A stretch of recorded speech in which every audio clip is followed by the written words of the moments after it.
The topic that we'll be discussing today is energy conservation and harvesting. Physics says that energy is the capacity for doing work. It exists in many forms, including potential, kinetic, thermal, electrical, chemical, nuclear, and such. There are also heat and work, which include the energy in the process of transfer from one body to another. And after it has been transferred, energy is always designated according to its nature. What we should understand at the very beginning is that energy can neither be generated nor it can be destroyed. It can only be converted from one form to another. Certain examples as we can take readily available is a room heater, wherein the simple electrical energy is converted to thermal energy. Similarly, we also have turbines which convert mechanical energy stored in the steam to electrical energy. It is pertinent to note that although energy can neither be generated or destroyed, however, it may convert to some form which may not be available to us. For example, if you light a matchstick, it not only gives you light and heat, but also this heat and light vanishes into the nature. It is not available to us after a certain point in time. We need to understand the value of energy. The energy that is created or processed from one form to another, we find that it is necessary to keep the energy available to us useful, as much useful as possible. If it is not useful to us, this energy, although it exists in the universe, will be of no use to us. So we should always try to conserve as much energy as possible. Typically, there are two types of energy where we divide the energy into two broad categories. One is the renewable, one is the non-renewable. The biggest non-renewable energy includes the major component from fossil fuels, wherein we find that once we burn the fuel, that energy becomes unavailable to us. Renewable energy, on the other hand, is available to us because it comes from those sources which are going to outlive the humankind, and hence the name renewable. If we look carefully at the global energy consumption, we find that under the Renewable Global Status Report by Renewable Energy, the major component comes from solar energy. We also have wind energy, we have nuclear energy. So this graph here shows that the global energy consumption comes majorly from fossil fuels. The sources of electricity generation. In a survey carried out by Department of Energy and Mineral Engineering, College of Earth and Mineral Sciences in Pennsylvania State University, we see that major source of electricity generation still happens to be the fossil fuels, especially in the form of coal. In the so-called developing countries which do not have much technology available at their end, we find that they majorly use coal, and some of the biggest coal consumers are China and India. We find that coal-fired thermal power plants are the biggest sources of energy generators for us. The problem with coal is that not only does it create a lot of pollution, but it also has lots of mercury contamination. So when the emission gases from coal-fired thermal plants is belched out into the atmosphere, we also have mercury in that. these emission gases tend to travel from one place to another, and those translational movement ensures that we have contamination throughout the world. So therefore, whatever emission is generated from India and China, that tends to travel all the way to America. And advanced techniques used to determine and find the concentrations have given us results that the source of origin of this emissions is from India and China. So therefore, there is an urgent need to develop renewable energy sources, make them more efficient and easily available to the common public. The problem with renewable energy sources thus far have been that devices, due to industry compulsions, have not been developed to be efficient. So, we understand that renewable energy can be generated continuously and in a practical manner without decay of the source. The biggest example is the solar energy, and in certain places the wind energy, geothermal energy and hydro energy. Solar energy can be generated in almost all parts of the world which have a high concentration of solar insolation. Solar energy can be converted to electrical energy by the use of solar panels, or alternatively can be used as thermal energy, solar powered water heaters and solar cookers. So the main importance of solar energy is that it is free, it is clean, it is renewable and it is efficient. The solar panels that have been developed over the last decade ensure that they have a high degree of efficiency. Initially, it was in the range of around 4%. Right now, we are able to hit around more than 15%. And the research is continuing in this field. The wind energy is again a free and renewable energy, and India is blessed to be the world's third largest producer of electricity using wind power by windmills. We have these big blades of windmills located on either mountain tops or on the coasts, and Suzlon is one company which has Indian origins and has invested a lot in India for establishment and manufacturing of windmills and turbines. Geothermal energy, as the name suggests, is heat energy generated from the surface of the earth. A lot of energy exists inside the earth's crust, and these natural hot springs are a good source of getting such energy. The biggest example of geothermal energy being used to generate electricity can be found in Iceland. Although Iceland is known for its snowy or icy landscape, yet it has lot of hot water springs, and the hot water springs ensure that we can tap that energy. Finally, the hydro energy.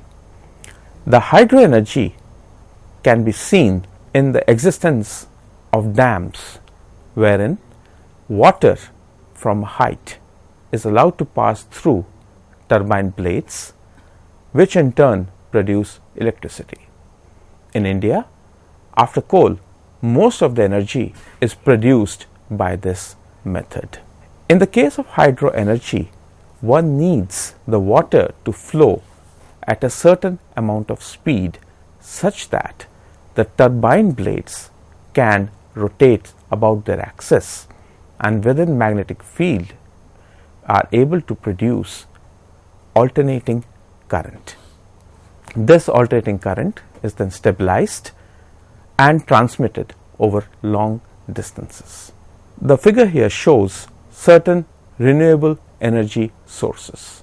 We can clearly see the solar energy at the top left corner, and we know that already many people are using solar panels on the top of their houses.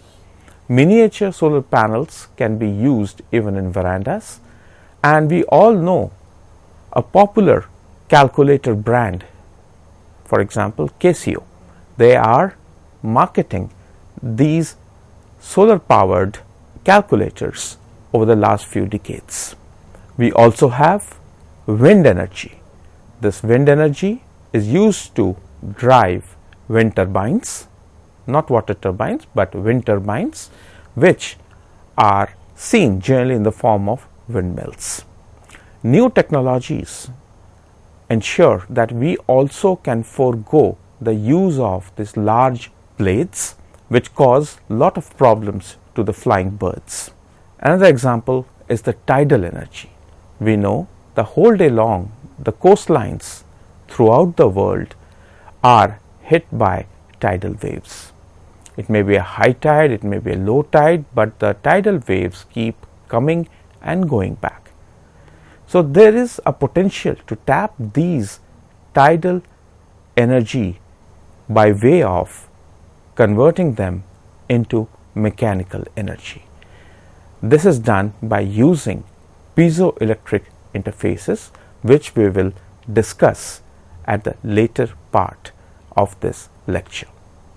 In the geothermal energy case, it is restricted to certain parts of the world wherein you have these hot geysers, and those hot geysers are not only bring out certain metals or metal oxides which may or may not be useful to humankind, but they also generate lot of heat energy.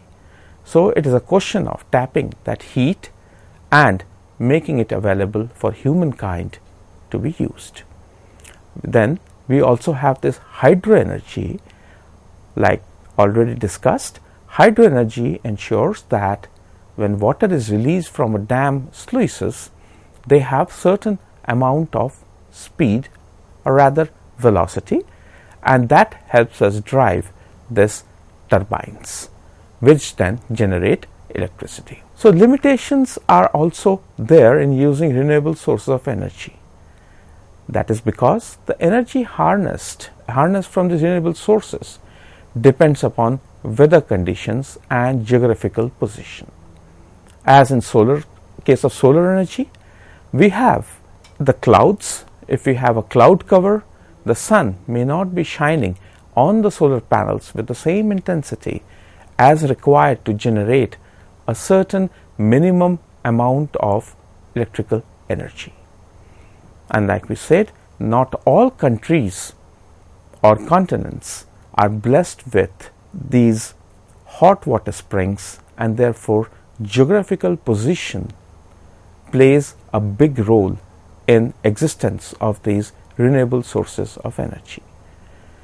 Now, another drawback is that solar cells, windmills, all require large areas of land. In order to be that electrical generation through solar cells be useful and commercially viable, both solar cells and windmills have to be covering lots of area.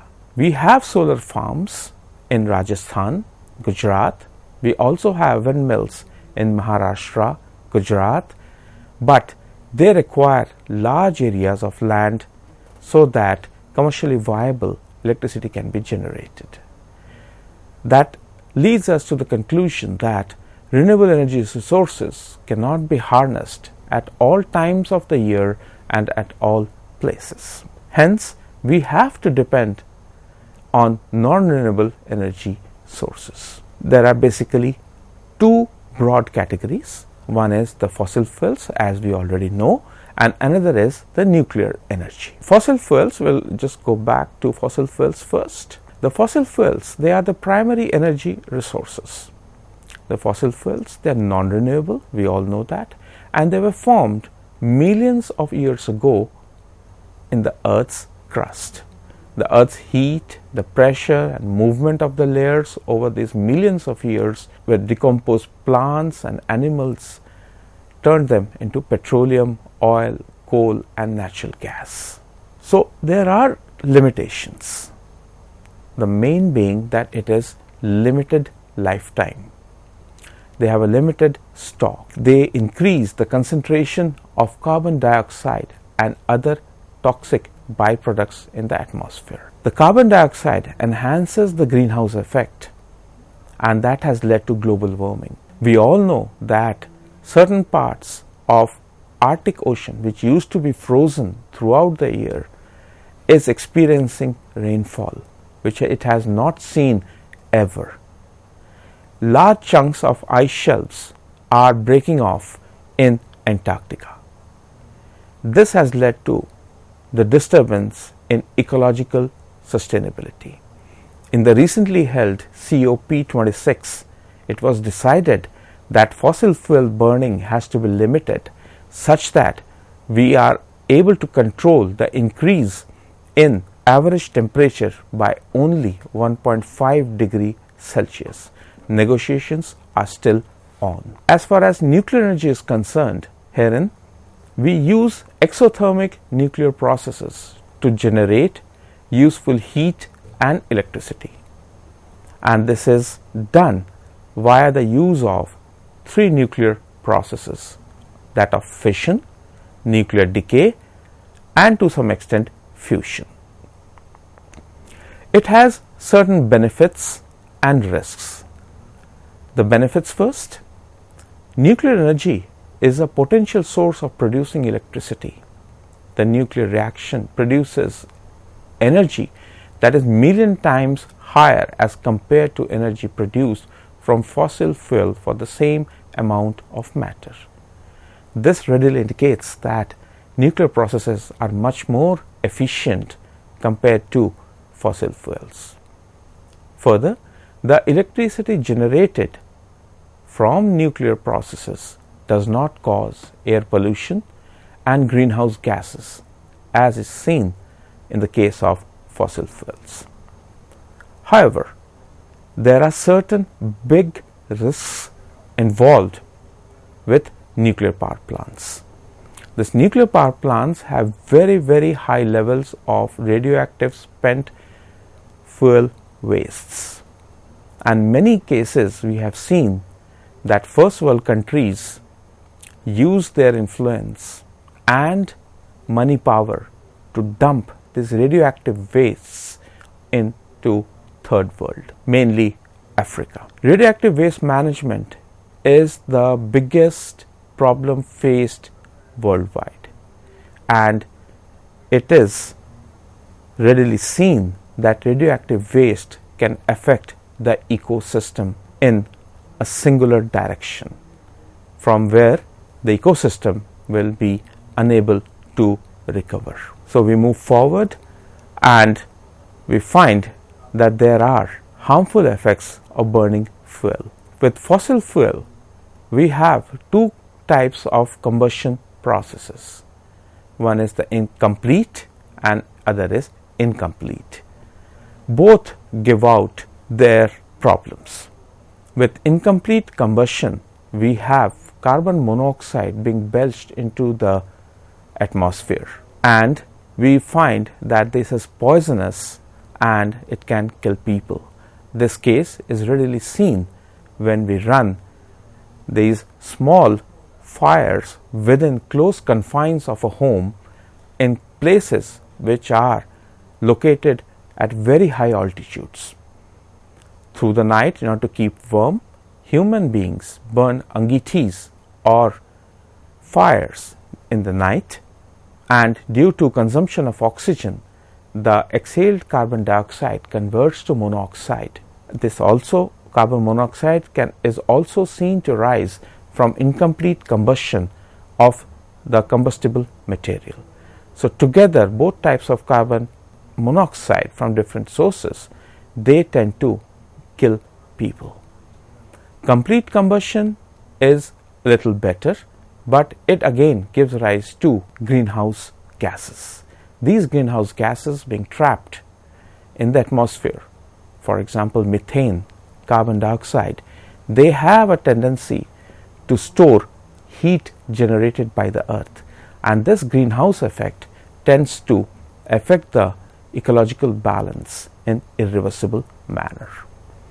So there is a big energy crisis that exists today, primarily because of the following reasons. Number one, the depleting fossil fuel supply. There is an emerging oil shortage, both naturally as also man-made, due to which there is a surge in oil price as demand outgrows the production. There are plant outages, there are delays that occur in construction of power projects, there are transmission losses due to use of cheap, inefficient transmission lines, there is poor utilization of generating equipment, and finally there is improper planning and forecasting. A simple case of growing demand in oil consumption can readily be seen by marketing of these automobile companies. It may, for the intelligent person, can easily identify that while big automobiles in the form of trucks, which were marketed as cars in US, are not being sold there anymore. American companies, Japanese companies, they have put efficient cars in their own markets. However, with old inventory of sports utility vehicles lying in their warehouses, they have started to market the same in naive markets like in India. It is pertinent to note that there has been a large marketing of SUVs in the Indian market over the last 3 years. They consume a lot of oil, and yet they are being marketed over here. So we continue from this and we'll see how conservation of energy should be a priority for us. Thank you.